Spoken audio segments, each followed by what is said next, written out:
Hello, everybody. Welcome to Habit Finder's Power Session. It is Tuesday. It is the new year. It is International Russian Mafia Day. Hope you're all wearing your tracksuits. I'm just kidding. That's just what I was thinking looking at myself in the video screen. But excited to be back for the new year as we had a week off of the power sessions and concluding 2020. Now we're well into 5 days into 2021. And rocking this. So excited to be back with many of you and diving into this new year, new challenges, new opportunities, new chaos, new structure. And all at the core of it is our brain and how our brain functions, how we think about things, how we process our reality as we continue to challenge incrementally, just getting a little bit better so that we can experience a lot better life. It is interesting as I look back at 2020, it didn't take much to send us into a tailspin of catastrophe and challenges on a mental or emotional level. But it also didn't take much for people to feel like they were pulling out of it or like things were much better. And that's a really interesting trick the brain can play on us as we're allowing people to jump on here. Don, hey! And people are joining us here today. I just want to take a second to talk about that. It was so interesting to me that when things are really good, it doesn't take much for us to feel like we're playing Chutes and Ladders and now we're on one of those chutes. Woo! Just the littlest thing to be able to clip us off. Tammy, what is going on? And then with other things like Jennifer, appreciate the Russian Mafia. Thank you. You are my people. But it's also interesting to watch. We're less conscientious of the fact that when we feel like we're in a deep, dark hole, it doesn't take a whole lot to get out of it emotionally. You know, it's actually the brain convincing us that we're in this deep, dark hole, that we are so far away from where we were that doesn't allow us to just take one step forward. And that one step forward can snap us out of it, can break the spell in a lot of cases. So such an important thing. Happy New Year to you as well, Cindy. So excited to be back. Yes, Sanjeev is here with us from across the pond. Love it. Amy, good afternoon. So excited to see familiar faces, familiar names again. I love these power sessions. Just a couple housekeeping items as a heads up. Here in the very near future, probably in the next couple of weeks, we're going to be moving the power sessions to Wednesday.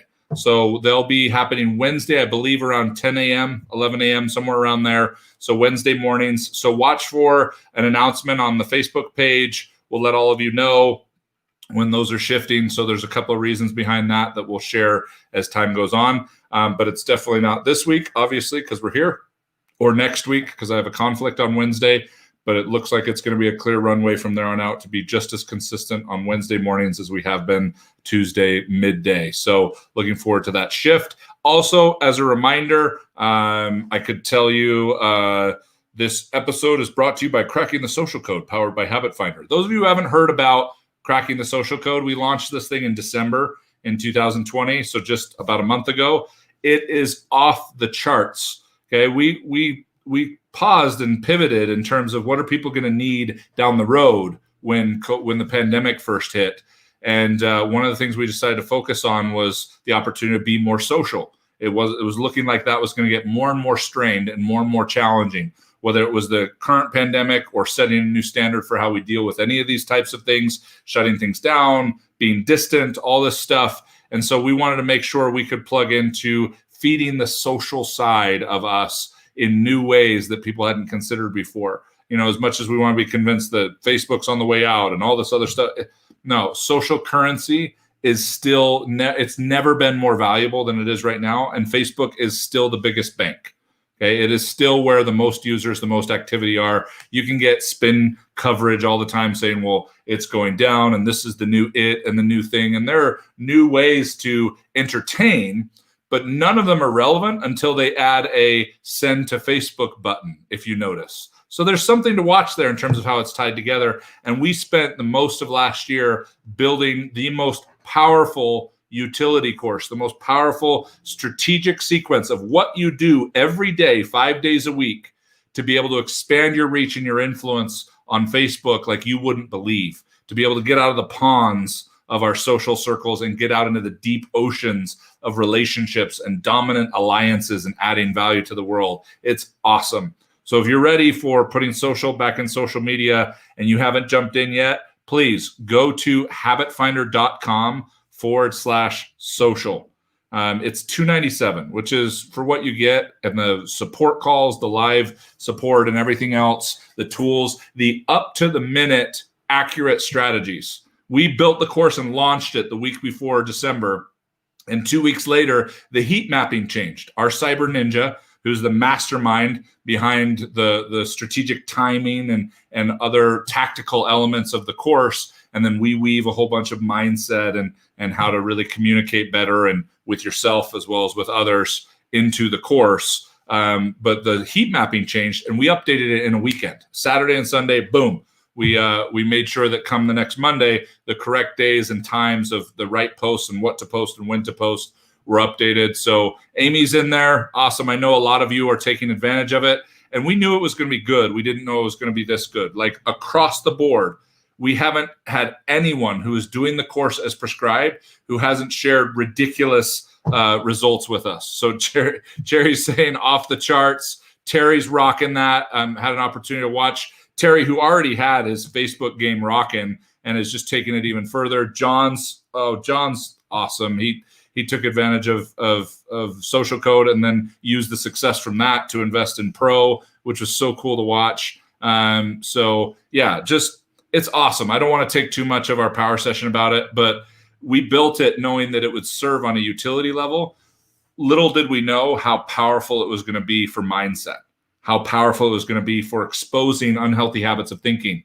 And to do so in a gamified arena where you're on Facebook to expand your reach, your influence, to share more about your product or your mission in life or your service or whatever it is that you do, which we attract so many people in direct sales, people in network marketing, solopreneurs, realtors, insurance agents, all kinds of stuff, people that have commission-only salespeople, where building influence and reputation on Facebook is so critical, so important. Building community on Facebook is so important. This is as good as it gets, and we made it accessibly priced.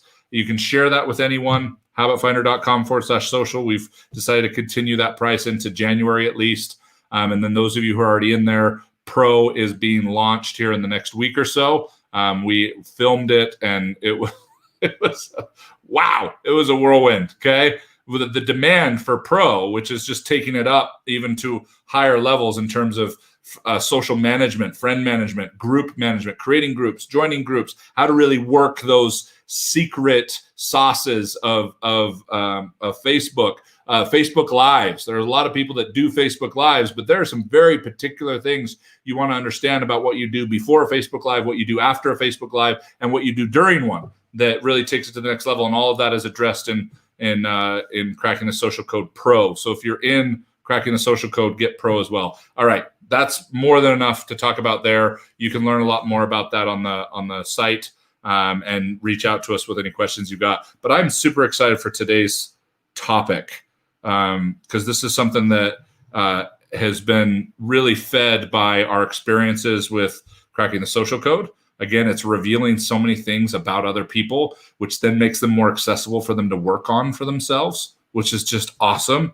Because, like I said, improving yourself for the sake of improving yourself is noble and admirable, but it can be very difficult if you don't have an arena for it, if you don't have direct ties to results and measurable outcomes. And focusing on social media, which is so important for anyone whose business has anything to do with other human beings, has given us an opportunity to really expand some things. But what I want to focus on today is vulnerable leadership. Okay, vulnerable leadership, which has been exposed in a great way by a lot of leaders who were pioneers in jumping into Cracking the Social Code in particular, and then because they loved it so much, got so many members of their team in. And it really gave us an interesting platform to consider what vulnerable leadership really is. So I want to cover 3 really important points that you're going to want to consider and focus on to be a more powerful leader. And whether you have people following yet or not, personal leadership, just as important. In fact, probably the ante to the game, to make a commitment to your personal leadership to be able to become a leader of others. So let's dive in. Let's make this happen. Let's get this show started.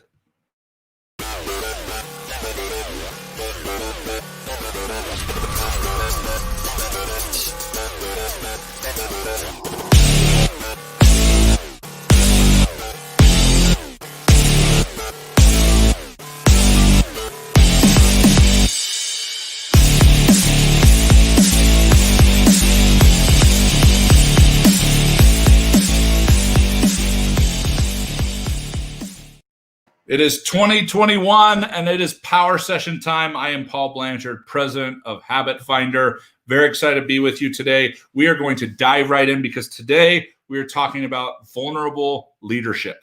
Now, it's interesting. I have a lot of conversations with a lot of clients, a lot of companies about these two topics, but it's usually talking about vulnerability and talking about leadership.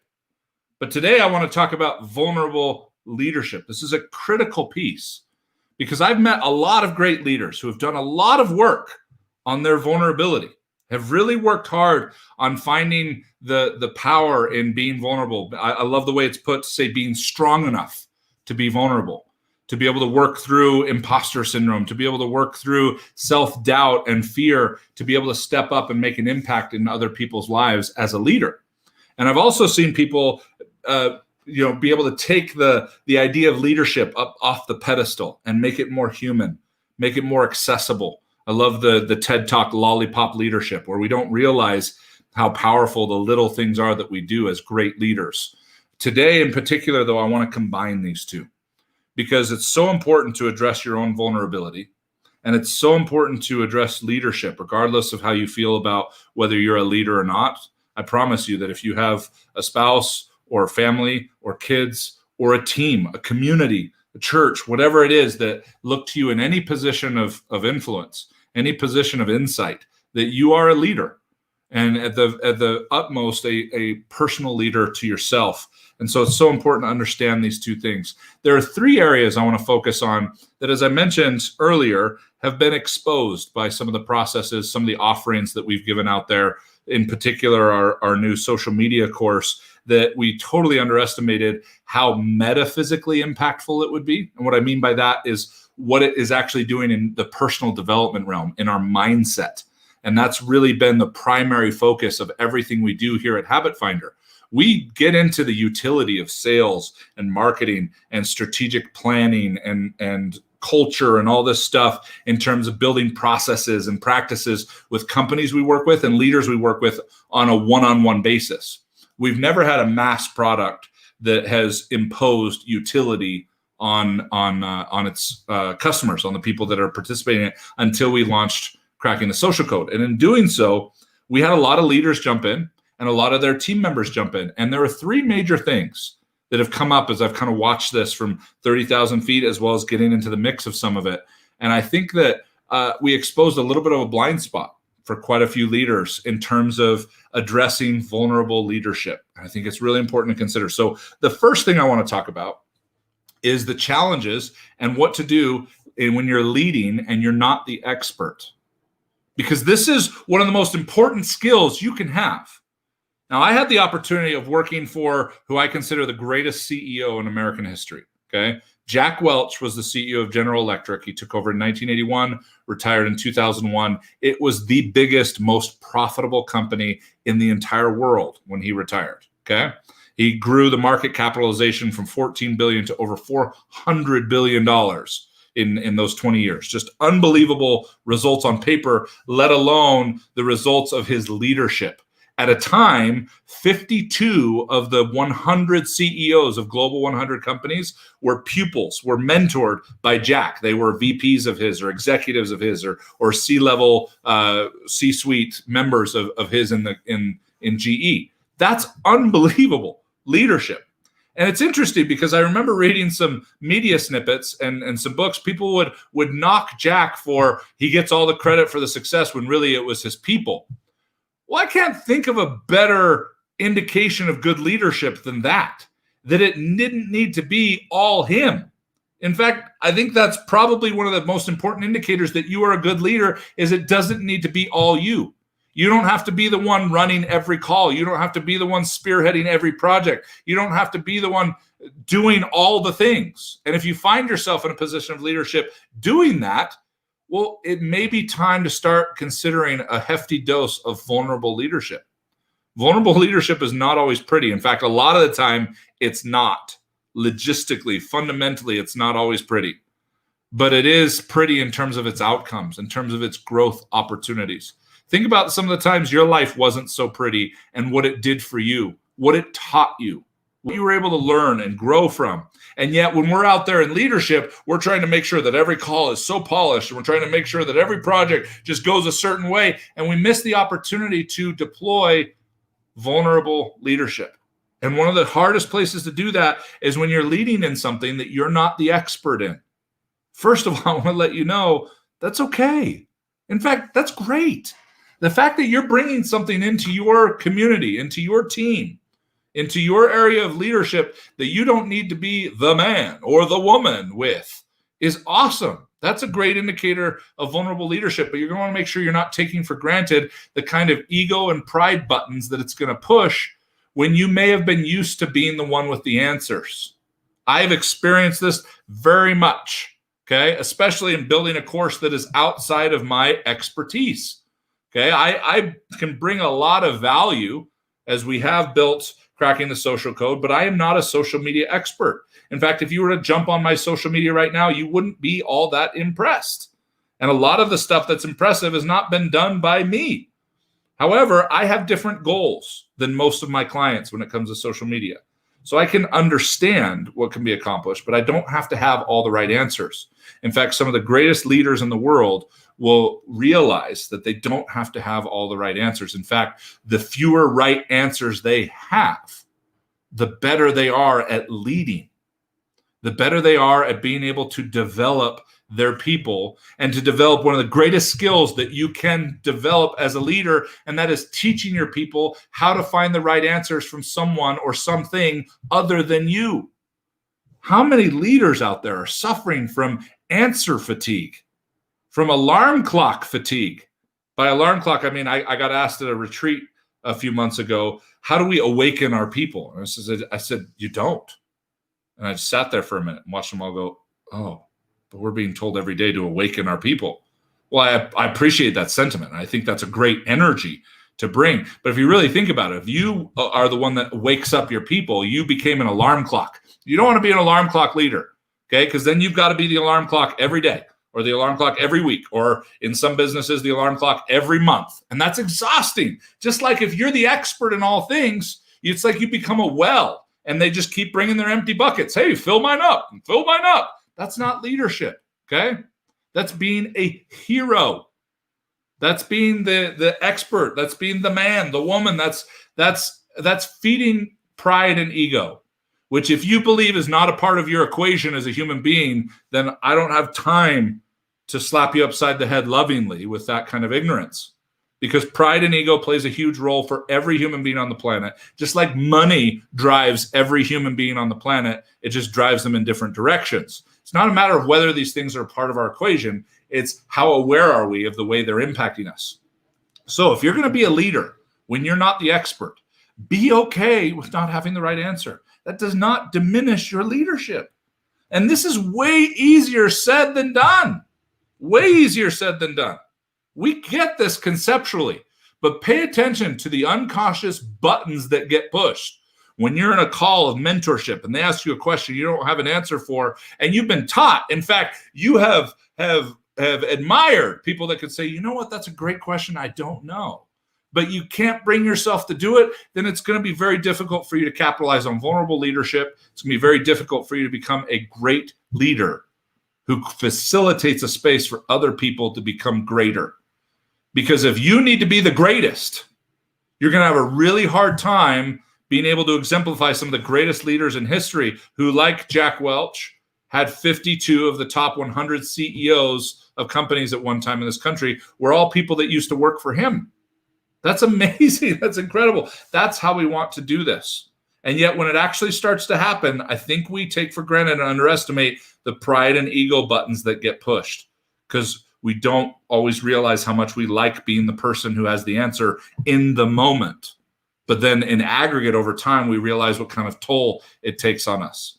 So understand that if you're leading someone through something like, for example, cracking the social code, and you're bringing a whole bunch of your team through it, and they ask you a question you don't know the answer to, I want you to start getting really good at going, that's a phenomenal question. I have no idea. But let's explore some ideas on how we might be able to figure out the answer to that. Or I've got an idea, but I think it would be more valuable for you to find the answer. Let's explore some ideas on the best way for you to do that, and lay out for them, because then not only is it me not giving you the answer, but it's you getting an opportunity to learn how to find the next answer and the next answer, and then you getting to turn around and do that with your people. That's vulnerable leadership. Is if we're going to lead when we're not the expert, stop trying to be the expert. Okay, a lot of you have probably had reactions to people, frustrations, exhaustion that you didn't realize were coming from a resistance to being a vulnerable leader. Because, of course, you know the power of vulnerability, you know the power of leadership, but when we put them together, it's much easier said than done in actual practice. So the first key to being a vulnerable leader is surrender expertise. Surrender expertise. I say all the time that I don't like to be considered an expert at all, because experts are really good at telling you how they succeeded. But how they succeeded is not how you're going to succeed. There's going to be elements to it. There's going to be principles found in it. And there's probably even going to be several procedures and practices found in that search as well. But to believe that anyone else has a blueprint for your life is ridiculous. You don't want to go find the blueprint for your life. You want to go find leaders that can teach you how to create your blueprints, and you want to be the same. You don't need to be the schematics expert. You just need to be willing to be vulnerable enough to be able to create an arena for them to be able to do that. Okay? So, yes, spot on, Christopher. Yeah, you're teaching them to be able to think and discover things for themselves instead of full-out dependency. But it's interesting, though, how often we watch leaders get into when the rubber meets the road and they opt for the hero move. They opt for giving the answer, but not for the reasons you might think. Not because they want to feel like the hero, not because consciously they're committed to that and they can't let go of it. No, because they think it'd be annoying if they didn't.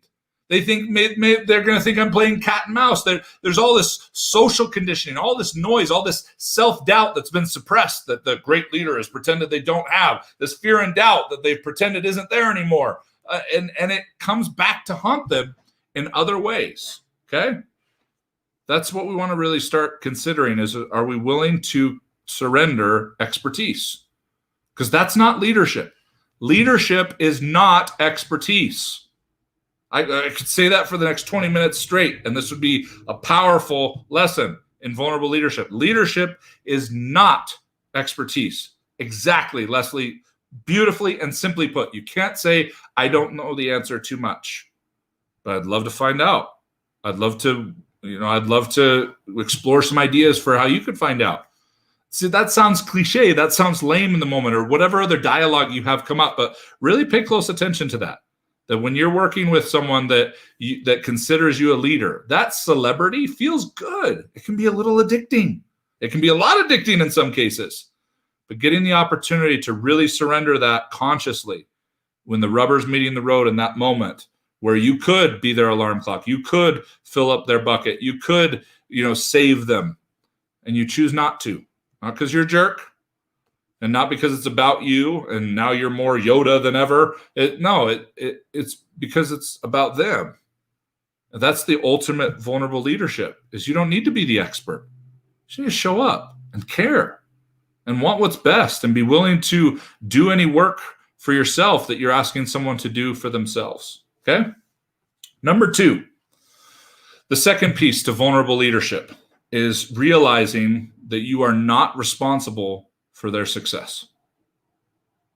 This is the great secret to caring more.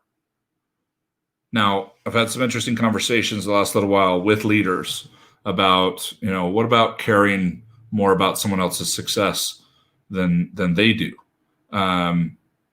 You can't want it more than they do. And that's not true. I don't want to be combative. I don't want to be argumentative. But it's not true. Any of you who have kids know that that's not true. You want better things for your kids than they want for themselves because you have more perspective than they do in a lot of cases. You can see what life is like after high school. You've experienced these things, and getting the opportunity to want it more than them is only natural in caring. What really crosses the wires is what's happening is you're not wanting it more than they do is not the problem. It's you're falling more in love with their potential than you are with them. If you can fall in love with them, they can feel understood. They can feel connected to you as a leader. They will win every time. It's going to stop being your win. That's what's weird about vulnerable leadership. I see so many leaders that feel like they're failing, but it's because their people aren't getting their wins. So many leaders feel like they're failing because their people are not getting their wins. The ownership of that, the selfishness of that, when we really start thinking about it, it might sting a little bit for some of us. But man, when we are really willing to care more about the person, we're going to win every time.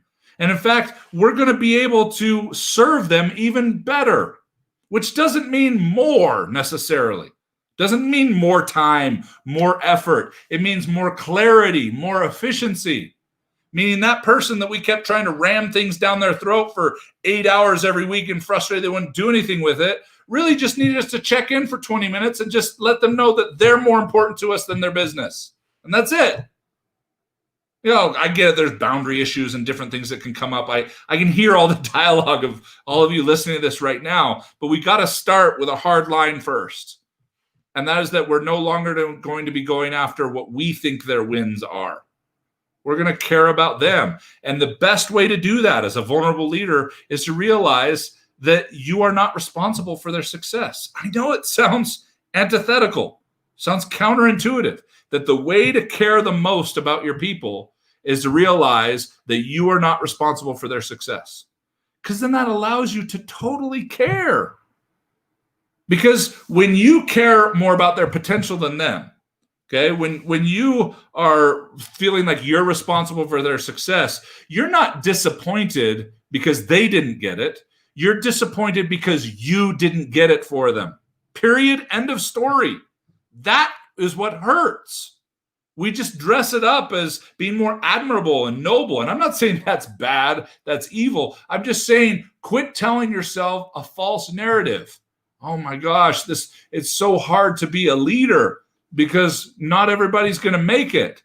Well, yeah, if you're in love with their potential rather than with them, then sure, that's going to happen to you every time. That's why one of the keys to vulnerable leadership, the second one, is the secret of caring more, of caring the most, is realizing that you're not responsible for their success, which makes you totally available to leave you out of the equation and be totally available to find them, to honor them, to create a safe place for them, to find out what their win is.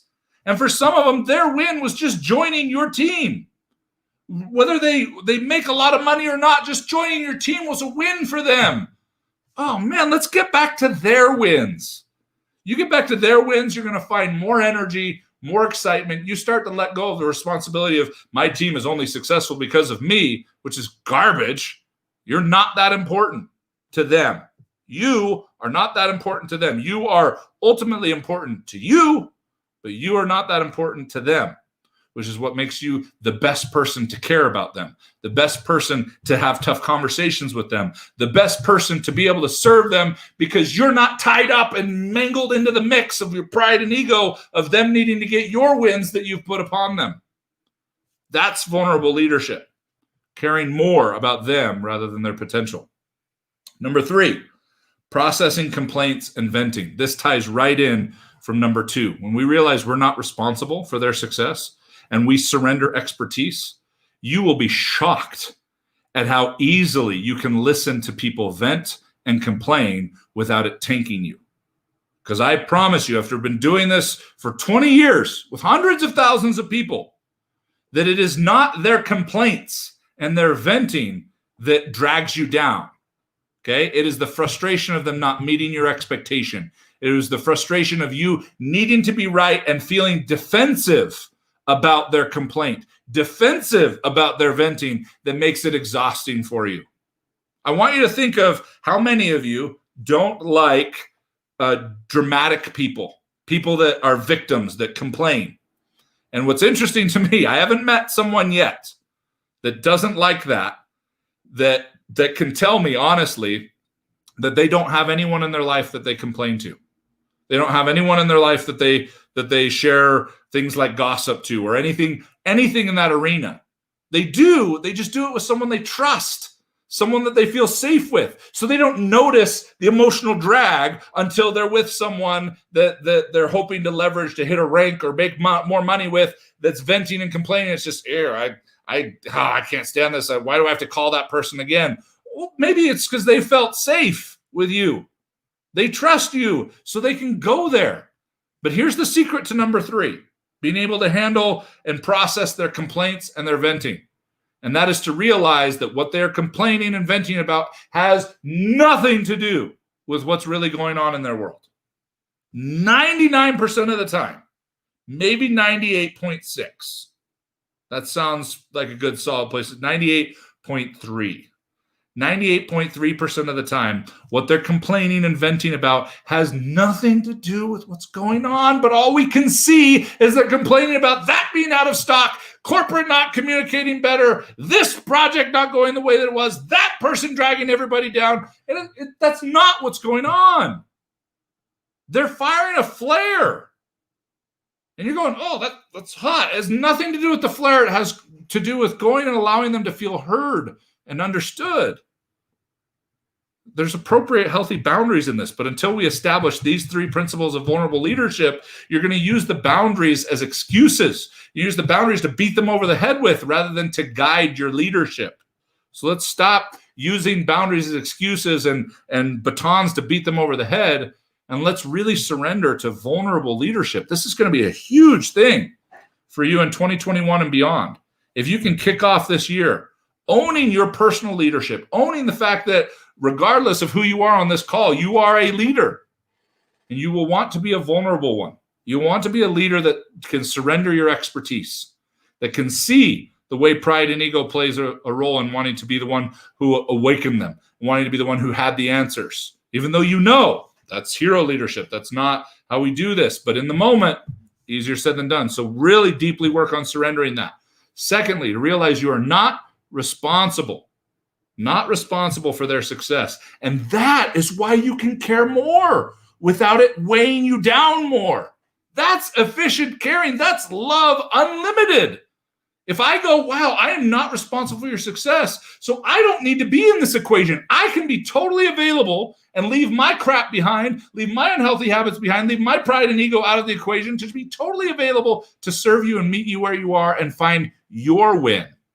And lastly, I can start interpreting your complaints and venting as something different than they actually are, that they probably have nothing to do with the fact that our limits for cracking the social code live support calls on Monday, we hit our max, okay, for the webinar. We do a live support webinar as a bonus, I might add. And there were some people that weren't happy about it. Oh, you guys should have seen the limit coming. It wasn't on our radar. It wasn't, totally. But as much as we would want to take people's complaints and venting about that, we know that it has nothing to do with the fact that we ran out of room for our live support call on Monday, that there are other things going on in their life that eked out when they had an excuse to be able to do it. So what did we do? We were able to care more. We were able to jump in, and my team jumped in and did 2 extra calls, extra support calls. Not because we felt like we owed them, not because we totally dropped the ball, but because we care. We're not responsible for their success. That's why we get to care so much without it weighing us down. I wouldn't be up here talking about this stuff if it wasn't something we were practicing, something we were contending with.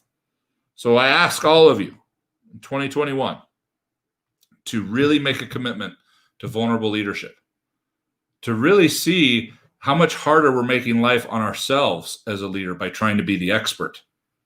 How much harder we're making life on ourselves by assuming that we are the end-all be-all and we are responsible for their success and we're the gatekeeper to their destiny. That's bullcrap. That's so arrogant, so selfish, and robs you of being totally available to care more with less weight on your shoulders. And finally, to be able to process complaints and venting without feeling like you need to pull out the toolbox and just fix the complaints. If that's what you do, they just bring the next complaint. Oh, so-and-so will fix it. So-and-so will have the right answer. And then we just get frustrated because they keep complaining. We just assume they're a complainer. They're a victim. No, we're conditioning this in them. When we realize it has nothing to do with what they're complaining about, and we can get to what's behind it, you will likely limit, if not eliminate, the complaints, because now you can get to the real issues. And if they're not willing to go there, well, you're not responsible for their success anyway.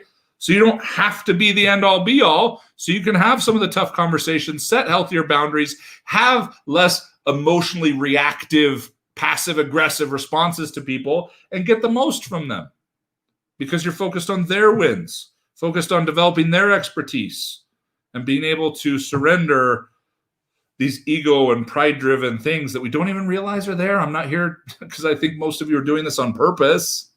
Definitely not. I wouldn't be this fired up if I thought you were doing it on purpose. If I thought you were doing it on purpose, I'd be like, go somewhere else. You're not the kind of leaders I want to work with. No, the lack of vulnerable leadership that is plaguing you and weighing you down and making your mantle feel so heavy as a leader is coming from the unconscious. It's coming from unhealthy patterns of thinking, from very patterns we measure in the Habit Finder. I'm not making this stuff up. This is scientifically, mathematically validated and measured kind of stuff. And it's counterintuitive, which is tough. It's really hard to deal with counterintuitive things. Like, for example, right now, and I've done this example before, okay? All of you, unless you're driving, okay, and unless it's going to create some kind of danger, I want you to lift up your right foot off the ground. I want you to just spin it in clockwise position. Just spin your right foot in a circle, like you're drawing a circle with your toes, okay, in clockwise position. And now with your right hand, okay, continue to move it in clockwise position and draw a 6 in the air. What happened? Your foot stopped. In fact, most of you, your foot went the opposite direction. You were going clockwise, and not only drawing the 6 did it stop it, it more than likely for most of you, it moved it the other direction. That's counterintuitive. That's your brain going, doesn't compute. Even though if I told you right now, draw a 6 in the air, okay, I can do that. There's the vulnerability. Okay, move your right foot in a circle. There's the leadership. And then we go to do vulnerable leadership, and it goes and it moves against itself. That's why we're talking about this. But here's a little trick, little thing. Move your foot in clockwise position again. Okay, mine's going right now. Now draw the 6 from the inside out.